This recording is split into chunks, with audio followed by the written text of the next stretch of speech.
Hello friends, welcome you all to the channel of Concept Building with Abhi. Today I am going to talk with you regarding the concept of geometry, जिसे हम हिंदी में ज्यामिति भी बोलते हैं।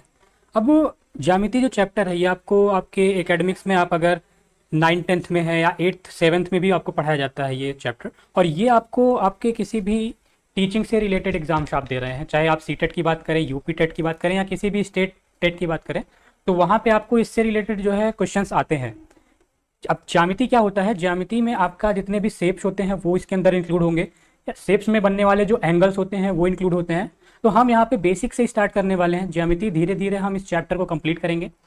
तो सबसे पहले हम बात करने वाले हैं ज्यामिति में जो आपको एक चीज होती है वो होता है पॉइंट। सबसे बेसिक चीज है जो ज्यामिति का वो होता है पॉइंट, या फिर आप इसे हिंदी में भी अगर देखें तो इसे हम बिंदु के नाम से जानते हैं कि एक बिंदु या एक पॉइंट किसे कहते हैं ज्यामिति में। ठीक है, तो बेसिकली एक बिंदु जो होता है उसका कोई भी लेंथ नहीं होता है, ना ही उसका कोई विड्थ होगा, या ना ही उसकी कोई लंबाई होगी, ना ही उसकी कोई चौड़ाई होगी, ना उसका कोई एरिया होगा, ना ही उसका कोई वॉल्यूम यानी कि मास होगा। ठीक है, तो ये एक बहुत इंपॉर्टेंट रोल प्ले करता है ज्यामिति के अंदर। अब क्योंकि आप कोई भी कर्व बनाएंगे तो वो कुछ बिंदुओं को मिला के कोई भी आप शेप बना रहे हैं, तो वो सारे शेप्स जो होंगे वो आपके एक पॉइंट्स को कनेक्ट करके ही वो शेप्स बनते हैं। इसीलिए पॉइंट का बहुत ही ज़्यादा इंपॉर्टेंस है ज्यामिति या ज्योमेट्री के अंदर। तो सबसे पहले हम बात करने वाले हैं इसके एग्जाम्पल्स की। जैसे अब एक सर्कल है ये, ठीक है, अब सर्कल का जो सेंटर है वो एक पॉइंट है या बिंदु है। ठीक है, अब सर्कल का जो ये है इसको हम ओ मान लेते हैं। ठीक है, तो ये एक पॉइंट हो गया यहाँ पे। अब बिना इस पॉइंट के क्या ये सर्कल पॉसिबल है? आप अगर सर्कल बनाएंगे तो आपको एक ऐसा पॉइंट चाहिए ना कि जिसको हम जो है एक रेडियस या त्रिज्या बोलते हैं, एक रेडियस लेके ही आप उसका जो है वो सर्कल बनाते हैं। तो यानी कि वो पॉइंट बहुत ही इंपॉर्टेंट है इस चीज में। ठीक है, अब जैसे एक मैं और आपको मान लीजिए कि एक आपको लाइन खींचनी है। अब लाइन सेगमेंट खींचने के लिए क्या होता है, दो पॉइंट्स हैं ऐसे ऐसे दिए हुए हैं। अब इन दो पॉइंट्स को ही आप अगर मिलाते हैं आपस में, अब जैसे एक ए पॉइंट था एक बी पॉइंट था, दोनों को आपने मिलाया तो जाके आपका एक ये लाइन बना। यानी कि पॉइंट यहाँ पे भी मैंडेटरी है आपको एक लाइन खींचने के लिए, है कि नहीं? कोई भी आप शेप बना रहे हैं तो वहाँ पे आपको जो है ये पॉइंट्स बहुत मैंडेटरी हैं एक तरीके से। ठीक है, तो अब हम पॉइंट तो क्लियर हो चुका है कि पॉइंट क्या होता है। अब हम नेक्स्ट बात करने वाले हैं कि एक लाइन क्या होती है। ठीक है, हाँ, तो अब हम बात करने वाले हैं लाइन की। लाइन लाइन को हम हिंदी में जो है रेखा बोलते हैं। अब लाइन क्या होती है? अब लाइन जो होती है, लाइन इज अ, मैं यहाँ पे आपको डिफिनेशन भी बता दे रहा हूँ इसकी। Line is a straight curve. कोई भी आप जो भी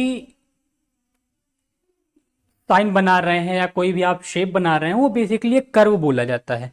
बस उसका जो पैटर्न होगा वो डिपेंड करता है कि वो स्ट्रेट है या स्पाइरल है या ये एंगुलर है, वो सारी चीजें इस पर डिपेंड करेंगी। लेकिन वो होता क्या है, वो स्ट्रेट या फिर वो बेसिकली कर्व ही होता है, आप कोई भी चीज बना रहे हैं तो। अब यहाँ पे लाइन क्या होती है? Line is a straight curve having no thickness. Like ये मतलब कि आपका ये समझ लीजिए कि ये कहीं से भी मुड़ा नहीं होगा। यहाँ पे इसका मतलब यही है कि कोई भी थिकनेस नहीं होती है उसमें, वो बिल्कुल स्ट्रेट होती है। और उसको आप किसी भी मतलब कि इसके विच कैन एक्सटेंड, यानी कि वो आप दोनों साइड में, दोनों दिशाओं में आप उसको जो है एक्सटेंड कर सकते हैं। अभी मैं आपको एक एग्जांपल बताऊंगा तो आपको क्लियर हो जाएगा।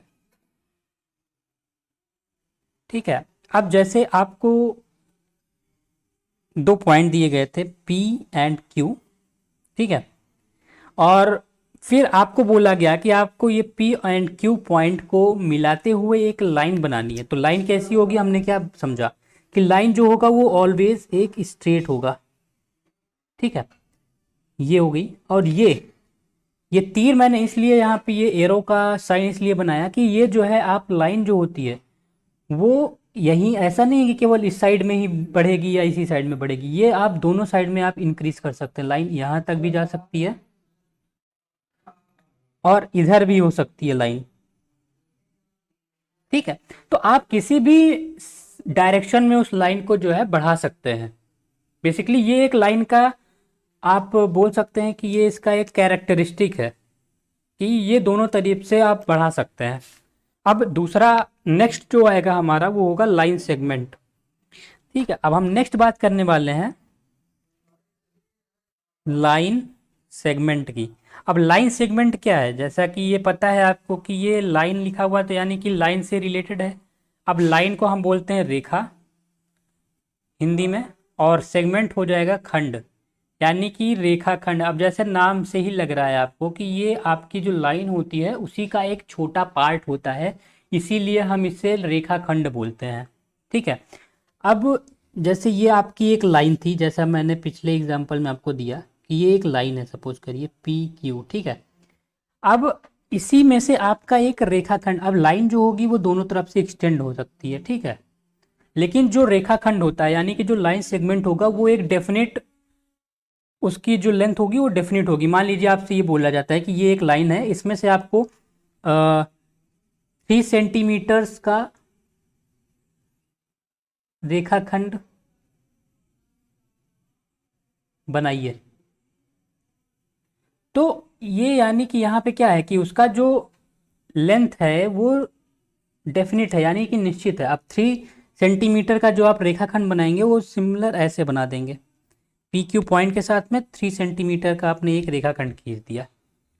ठीक है, तो यहाँ पे ये आपका एक्सटेंड नहीं होगा। जैसे लाइन हमारी क्या थी कि वो इधर भी बढ़ रही है, इधर भी बढ़ रही है, लेकिन जो आपका लाइन सेगमेंट होगा वो एकदम डेफिनिट है, उसको आप किसी भी तरफ से बढ़ा नहीं सकते हैं। ये डिफरेंस है दोनों में, और सारी चीज़ें सेम होंगी, केवल ये डिफरेंस होगा कि लाइन आपकी बढ़ेगी, लाइन सेगमेंट आपका बढ़ नहीं सकता है, वो एक नंबर होगा जो कि डेफिनिट यानी कि निश्चित होगा।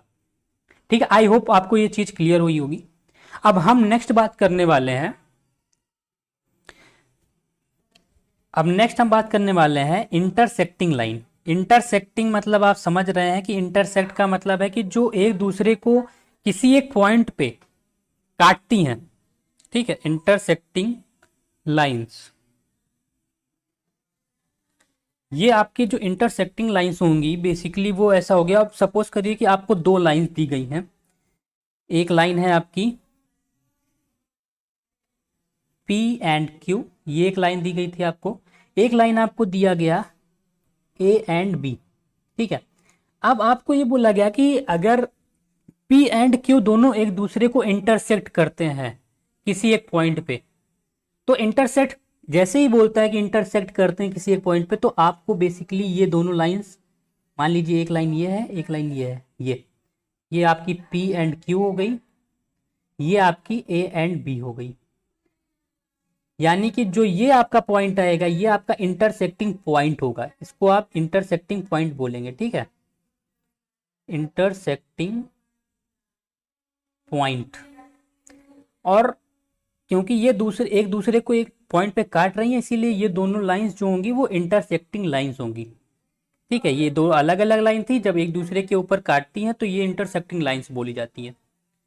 ठीक है, और इसको हम एक नाम देते हैं, इस पॉइंट को कोई भी नाम दे सकते हैं, इसको आपको अलग से इंडिकेट करना पड़ेगा कि ये जो इंटरसेक्टिंग पॉइंट है इसको एक नाम देना पड़ेगा, क्योंकि कोई भी बिंदु है यानी कि कोई भी अगर पॉइंट है तो उसको एक नाम से ही आप डिनोट कर सकते हैं। आप इसको ऐसा नहीं बोल सकते ना, अब ये ऐसा है तो आप इसको क्या ही बोलेंगे।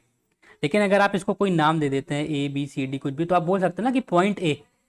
ठीक है, ये होता है। अब नेक्स्ट हम बात करने वाले हैं कॉन्करेंट लाइंस की। ठीक है, अब नेक्स्ट हमारी आ गई कॉन्करेंट लाइंस। ठीक है, कॉन्करेंट लाइंस का मतलब क्या है, देखिए कॉन्करेंट लाइंस जो होती हैं वो आपको अभी अगर मैं ड्रॉ करूंगा तो आप बोलेंगे कि ये सिमिलर है इंटरसेक्टिंग लाइन के, लेकिन उसमें एक डिफरेंस है। अब देखिए कॉन्करेंट लाइंस क्या होती हैं, मान लीजिए एक लाइन ये थी, एक लाइन ये थी, एक लाइन ये थी। अब आप इसको सबको नाम दीजिए, PQ, AB, सी डी, ये लाइन है, ये एक इस पॉइंट पे इंटरसेक्ट कर रही है, पॉइंट है ओ हमारा।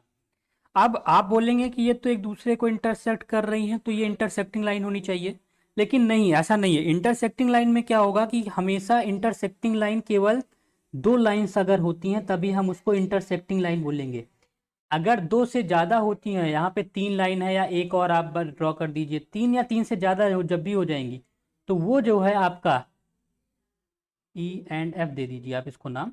तो ये आपकी जो है कॉन्करेंट लाइंस बोली जाती हैं। जहाँ पे भी दो से ज़्यादा लाइंस एक दूसरे को इंटरसेक्ट करती हैं किसी एक पॉइंट पे, वो आपकी लाइंस होंगी, वो कॉन्करेंट लाइंस बोली जाएंगी। आई होप आपको ये चीज़ क्लियर हो गया होगा डिफरेंस की इंटरसेक्टिंग लाइन में और कॉन्करेंट लाइन में क्या डिफरेंस होता है। अब हम नेक्स्ट बात करने वाले हैं पैरेलल लाइंस की। ठीक है, ये आपको हम अब दूसरी जो है, ये हमारा लास्ट है लाइंस में, ये हमारी होती है पैरेलल लाइंस। ठीक है,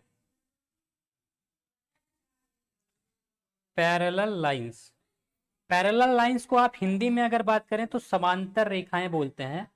अब समांतर का मतलब क्या समझ रहे हैं आप यहाँ पे? समांतर का मतलब होता है कि समान अंतर, समांतर मतलब समान अंतर। अब पैरेलल लाइन क्या होगी? मान लीजिए कि आपको ये दो लाइंस दी हुई हैं, दो तीन कितनी भी लाइन हो सकती हैं, जो एक दूसरे को इंटरेक्ट नहीं करेंगी या इंटरसेक्ट नहीं करेंगी किसी भी जगह पे। ठीक है, तो वो जो है आपकी पैरेलल लाइन होगी। जैसे ये है, ये आपका ए बी हो गया, ये आपका सी डी हो गया। अब ये दोनों लाइन एक दूसरे को किसी भी पॉइंट पे इंटरसेक्ट नहीं कर रही है, इंटरसेक्ट नहीं कर रही हैं ये दूसरे एक दूसरे को। और इसका जो आप देखेंगे तो दूरी हर जगह पे आपको सिमिलर है, दूरी बराबर है ना? तो ये दूरी बराबर होने की वजह से ये जो लाइंस होंगी आपकी वो पैरेलल लाइंस होंगी। अब आप समांतर लाइंस को ऐसा भी बोल सकते हैं कि मान लीजिए ये एल है, ये एम है, या फिर आप ए बी या सी डी से भी डिनोट कर सकते हैं आप। मतलब कि इस लाइन को एक सिंगल नेम भी दे सकते हैं और एक पूरा ए बी सी डी दो नाम भी दे सकते हैं। तो इसको हम डिनोट कैसे करते हैं समांतर या पैरेलल लाइन को? अब जैसे हमें लिखना है इस लाइन के बारे में कि ये समांतर है, तो हम इसको डिनोट करेंगे ए बी। ये साइन होता है समांतर होने का। डबल आप लाइन खींचते हैं तो ये जो साइन है ये आपका समांतर या पैरेलल लाइन होने को बताता है। इसको आप ये भी लिख सकते हैं एल समांतर एम।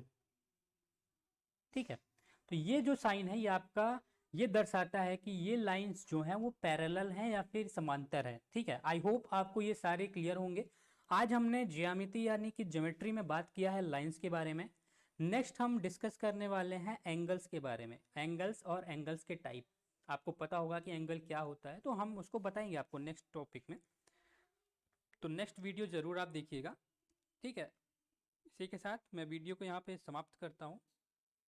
आई होप आपको वीडियो अच्छी लग रही होगी, तो आप ज़रूर लाइक करेंगे, शेयर करेंगे, सब्सक्राइब करेंगे चैनल को इसी तरीके की नई नई वीडियोस जानने के लिए।